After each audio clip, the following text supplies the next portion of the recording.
ठंड में बहू की लंबे बालों की रजाई। अरे वो सुगंधा की बहू के बाल देखिए कितने लंबे और घने हैं। हाँ, काफी लंबे बाल हैं उसके। पूरे गांव में जहाँ से वो गुजरती है हर जगह बस उसके बालों की ही चर्चा होती है। अरे सुषमा और कांति काकी, सिर्फ सुगंधा काकी की बहू के ही बाल लंबे नहीं हैं, बहू के मायके में जितने भी हैं ना, सबके बाल ऐसे ही लंबे घने हैं। तुम्हें कैसे पता? मेरे पड़ोस के गांव में ही मालिनी का मायका है ना, और हम बचपन में एक ही स्कूल में थे।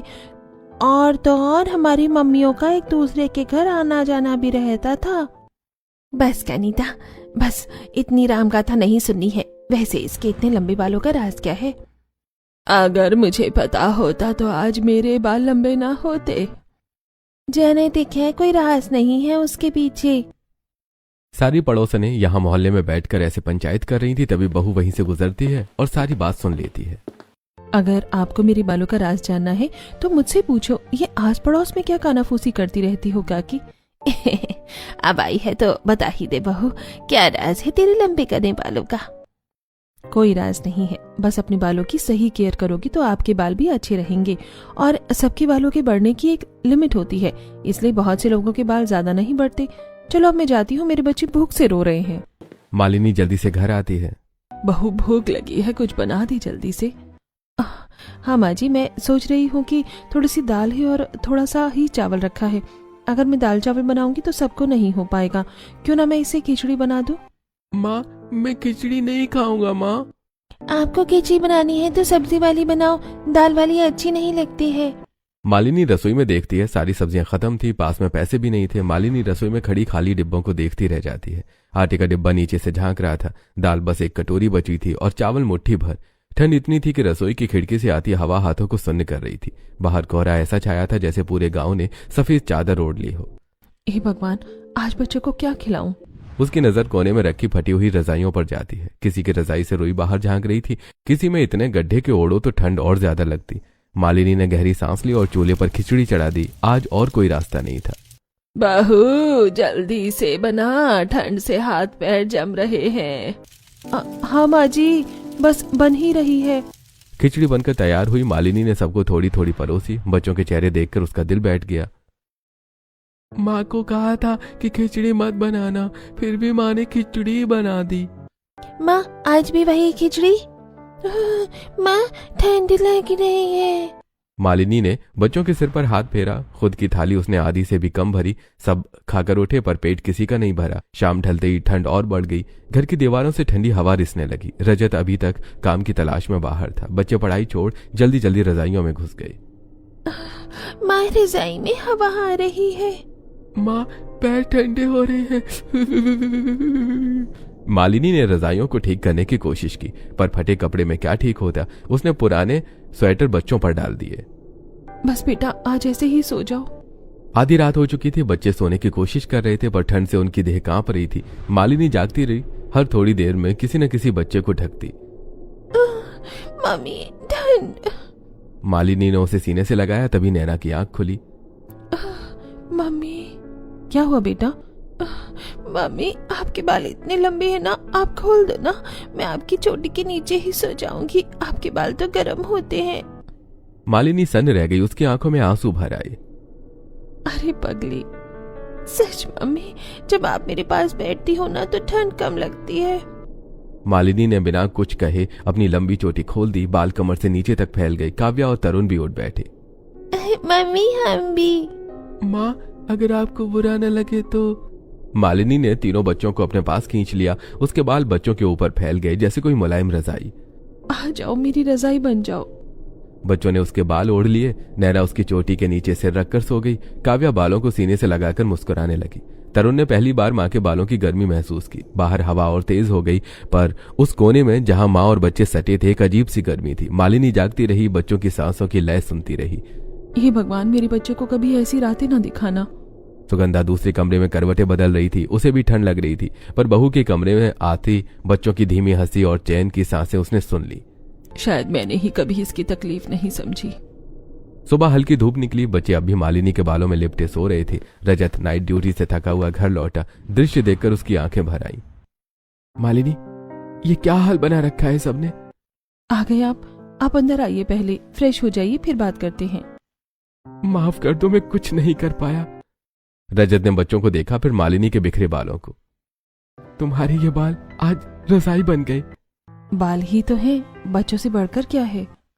थोड़ी देर में सुषमा, कांति और नीता बाहर से गुजरी। खिड़की से उन्होंने देखा मालिनी बच्चों को बाल समेटते हुए हंसा रही थी।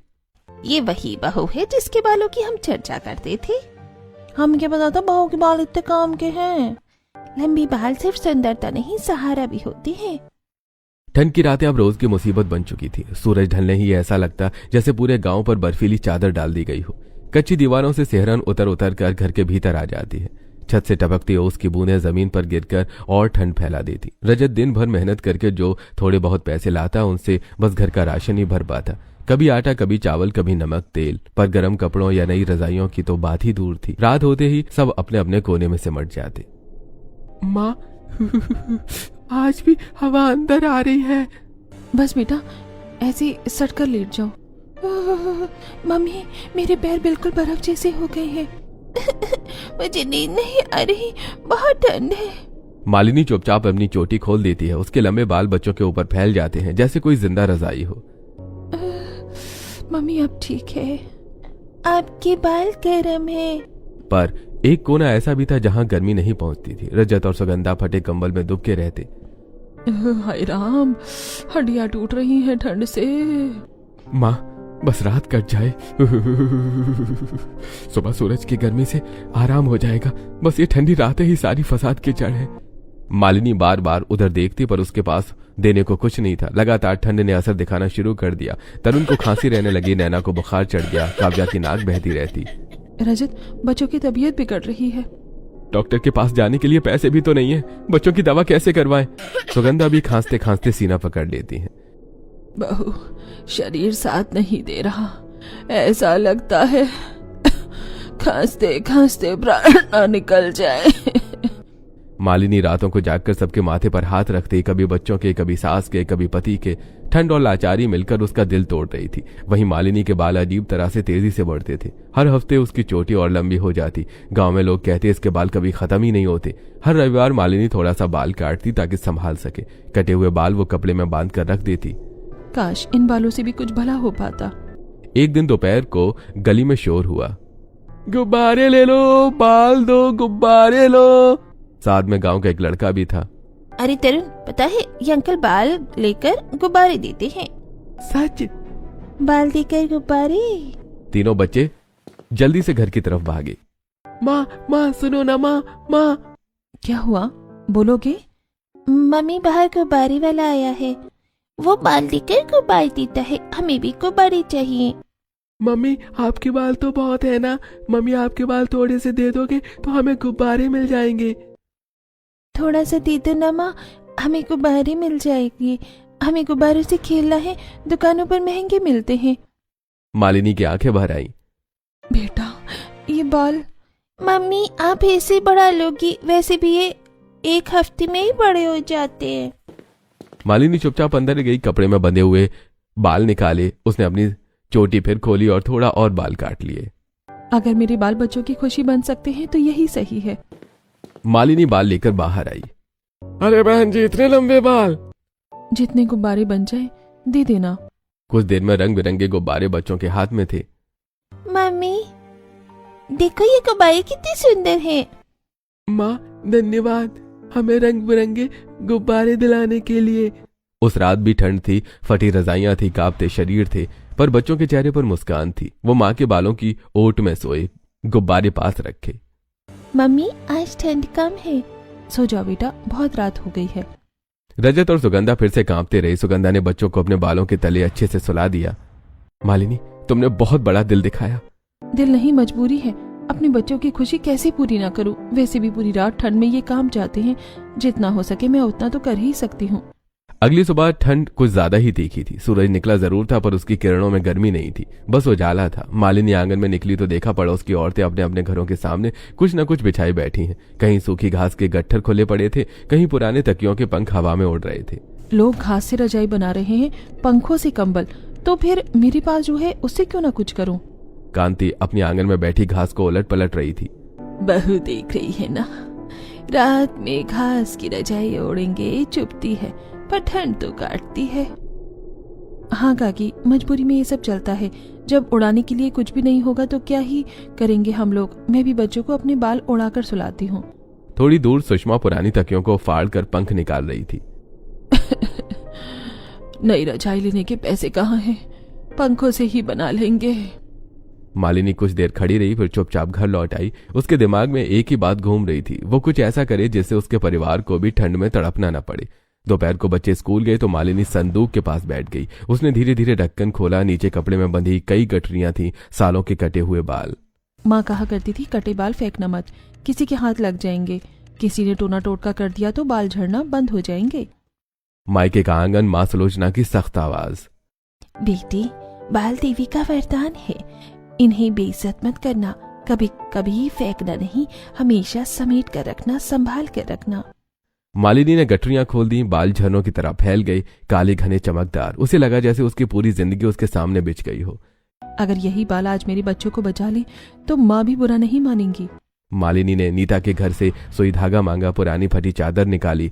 आंगन में बैठकर उसने बालों की परतें जमानी शुरू की, एक के ऊपर एक, फिर चादर के बीच सिलना। बहू, ये क्या कर रही हो? मुझे बालों को तो चादर में क्यों सिल रही हो? रजाई बना रही हूँ बालों की। अरे, लोग क्या कहेंगे? बालों की रजाई कौन बनाता है? लोग रात में आकर मेरे बच्चों की ठंड नहीं काटते नीता। आज तक किसी ने नहीं बनाई, इसलिए तो मैं बना रही हूँ। जो मेरे परिवार के लिए सही होगा मैं वही करूंगी। नीता चुप हो गई। उसने बिना कहे धागा पकड़ाया। शाम होते होते हवा और तेज हो गई। रजत काम से लौटा, हाथ खाली, चेहरा उतरा हुआ। आज भी बस राशन के पैसे ही मिले। कोई बात नहीं, आज रात बच्चों को ठंड नहीं लगेगी। रजत ने आंगन में फैली बालों की रजाई देखी। ये रजाई कहाँ से आई? मेरे बालों की रजाई है जी। इतने सालों से जो बाल मैंने काट के रखे थे, मैंने उससे ही ये रजाई बनाई है। तुम खुद को ही उड़ा रही हो बच्चों पर? रात को मालिनी ने बालों की रजाई बच्चों और सास पर उड़ा दी। मम्मी, ये रजाई तो बहुत गर्म है। ये तो मेरी मम्मी जैसी खुशबू देती है और बहुत सॉफ्ट भी है। आज हवा नहीं लग रही है और ठंडी भी नहीं लग रही, बहुत गर्माहट मिल रही है इसमें। सुगंधा ने भी करवट बदली। उन्हें भी बालों की रजाई में बहुत गर्माहट मिल रही थी। बहू, पहली बार लगा कि हड्डियां नहीं जम रही और दांत भी नहीं कड़कड़ा रहे हैं। मालिनी ने चैन की सांस ली, पर कमरे के दूसरे कोने में वो और रजत अब भी फटी चादर में ठिठुर रहे थे। मालिनी, तुम भी इधर आ जाओ। है, चादर में रहेंगे तो कम ठंड लगेगी। ठीक है, बस। दोनों पूरी रात करवटें बदलते रहे। ठंड उनकी हड्डियों तक उतरती रही, पर दिल को सुकून था। सुबह बच्चे तरोताजा उठे। पहली बार उनकी नाक लाल नहीं थी, हाथ सुन्न नहीं थे। मम्मी, आपने और पापा ने पूरी रात ठंड सही। आप दोनों हमारे लिए कितना कुछ करते हैं। हमें एक और रजाई बनानी चाहिए मम्मी की बालों से, ताकि मम्मी पापा को भी ठंडी का सामना न करना पड़े। मालिनी चुप रही। उसके हाथ अपनी चोटी पर चले गए। बाल बहुत लगेंगे, लेकिन मैं अभी भी बहुत सारे बाल जमा करके रखे हैं। मैं उनसे और रजाई बना सकती हूँ। मम्मी, आपके बाल फिर बढ़ जाते हैं ना? हमें आपकी तरह मजबूत बनना है। खबर फैल गई। मोहल्ले में तरह तरह की बातें होने लगी। बहू ने बड़ा साहस किया है। हम तो बस बातें करते रहे। बाल नहीं, ये तो ममता की रजाई है। कुछ औरतें डराती भी थीं। ऐसे बालियों इस्तेमाल करना ठीक नहीं। ठंड से मर जाना ठीक है, मेरे परिवार की ठंड से क्या हालत है ये तो मैं ही जानती हूँ।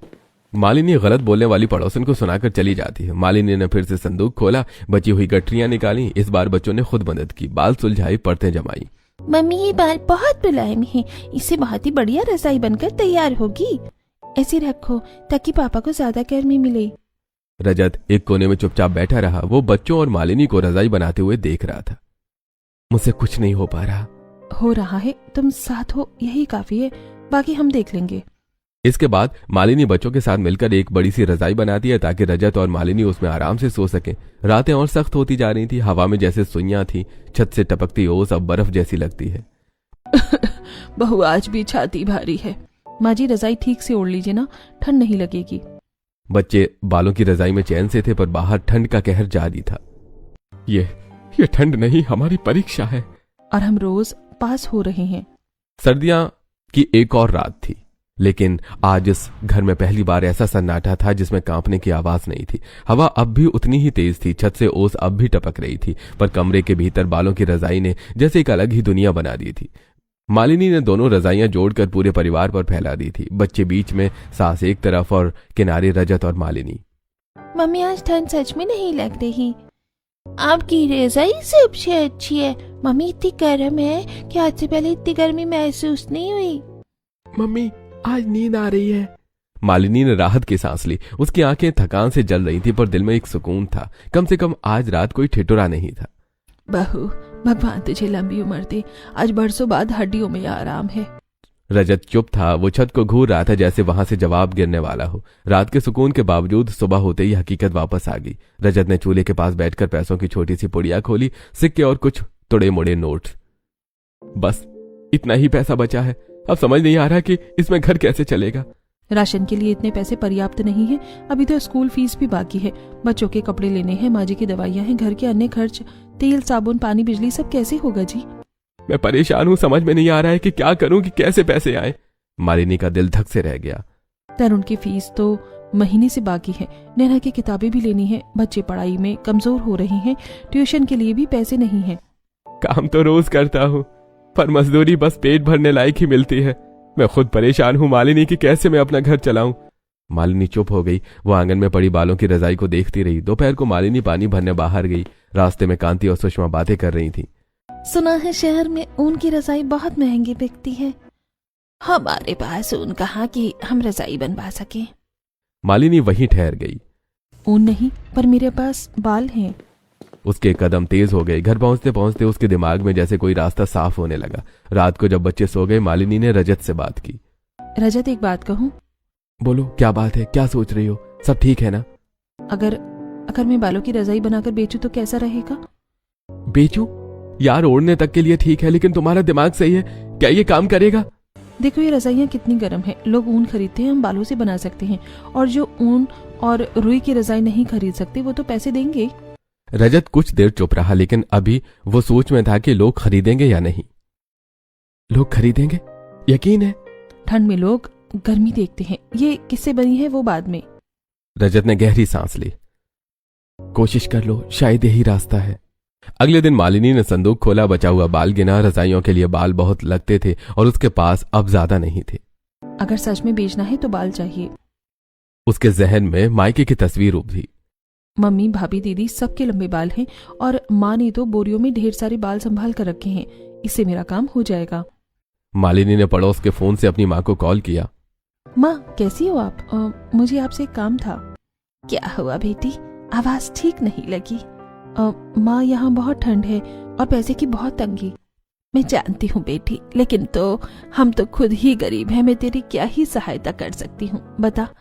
मालिनी ने हिम्मत करके सब बता दिया। बालों की रजाई बेचने का विचार। कुछ पल चुप्पी रही, फिर हम बाल फेंकते नहीं हैं, याद है ना? हाँ माँ, उसी भरोसे आपको फोन किया है। तुम आइके आजा, जितने बाल जमा है सब ले जा। मालिनी की आंखों से आंसू बह निकले। अगले हफ्ते रजत ने जैसे तैसे बस का किराया निकाला। मालिनी मायके पहुंची। माँ ने आंगन में बड़ी बड़ी बोरियां रख दी। माँ, इतने सारे बाल? पीढ़ियों के बाल हैं बेटी। मालिनी ने बोरियों को छुआ। उसे लगा जैसे अपनी जड़ों को छू रही हो। इन्हें गर्मी बनाकर लौटाना, यही असली पूजा है। जब मालिनी घर लौटी तो मोहल्ले में चर्चा फैल गई। बहू, ये क्या है? कच्चा माल। रजत ने बोरियां अंदर रखी। अब सच में काम शुरू होगा।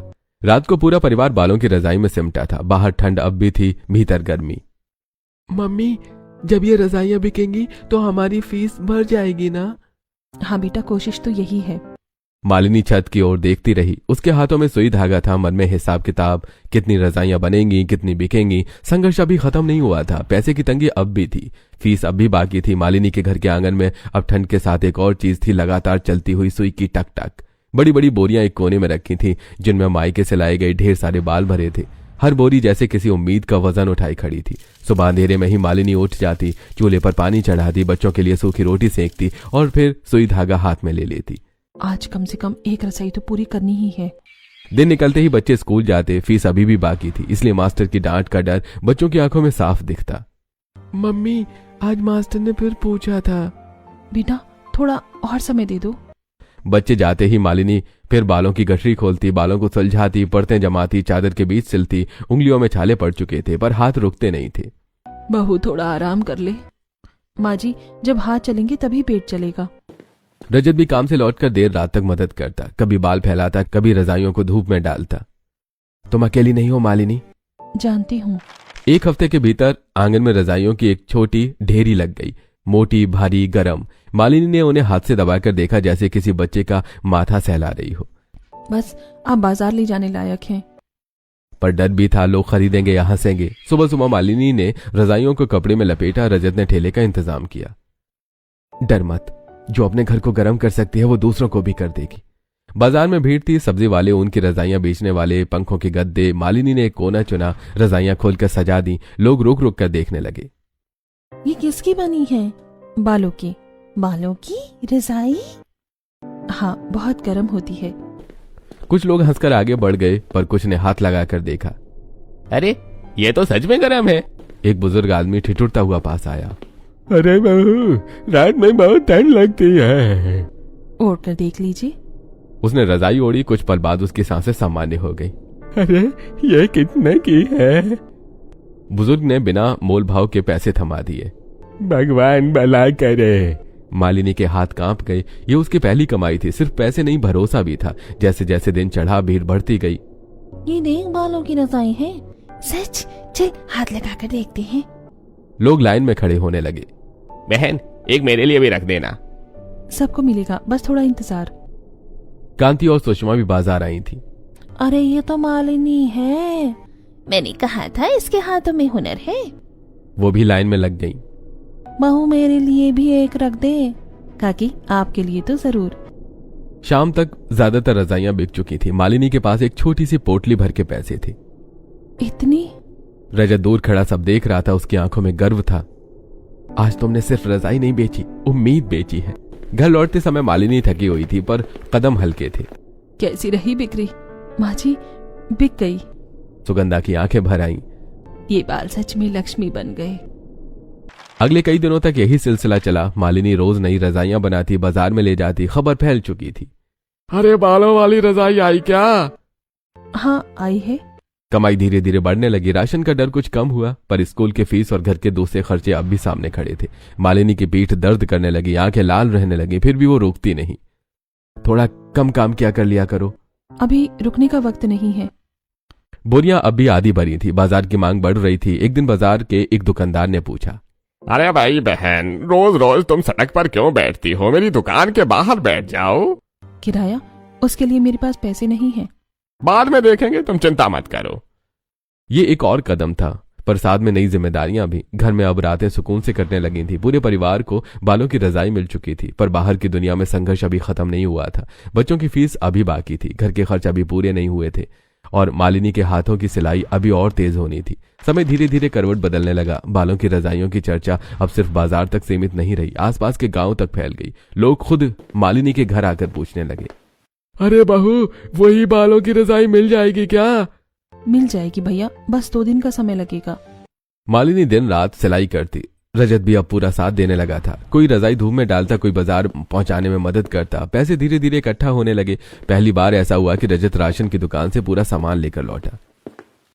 आज नमक तेल सोचकर नहीं लेना पड़ा। भगवान ने देर से ही सही सुन तो ली। मालिनी ने सबसे पहले बच्चों की स्कूल फीस जमा करवाई। मम्मी, मास्टर ने कुछ नहीं कहा आज। मेरी नई कॉपी भी आ गई। अब मैं रोज स्कूल जाऊंगी। कुछ पैसे बचने लगे तो मालिनी ने एक और जुगाड़ सोचा। क्यों ना घर के आगे छोटी सी किराने की दुकान खोल ले। सच? लेकिन कैसे? रोज की कमाई रहेगी रजाइयों के साथ साथ, तो पैसे बचे हैं उससे ही। कुछ ही दिनों में घर के आगे छोटी सी दुकान सज गई। बिस्किट, दाल, साबुन, माचिस सब रखा गया। बहू, अब तो तू दुकानदार बन गई है। मेहनत की दुकान है काकी। मालिनी के बाल अब भी हर हफ्ते बढ़ते थे। वो डरती नहीं थी। बाल काटती, रजाई बनाती, बेचती और कुछ पैसे अलग रख देती। तेरे बालों ने हमारा घर बचा लिया बहू। बाल नहीं माँ जी, आपकी दुआएं। अब रातें अलग थीं। पूरा परिवार बालों की रजाइयों में चैन से सोता है। अब ठंड से डर नहीं लगता और भूख से भी नहीं। बच्चों की हंसी घर में गूंजने लगी, सास की खांसी कम हो गई, दुकान चलने लगी और रजाइयों के ऑर्डर आते रहे। जिस घर में कभी ठंड से रात काटना मुश्किल था, अब सब वहां सुकून से सोते और अब मालिनी आराम से अपना घर चलाकर खुशी से रहने लगती है।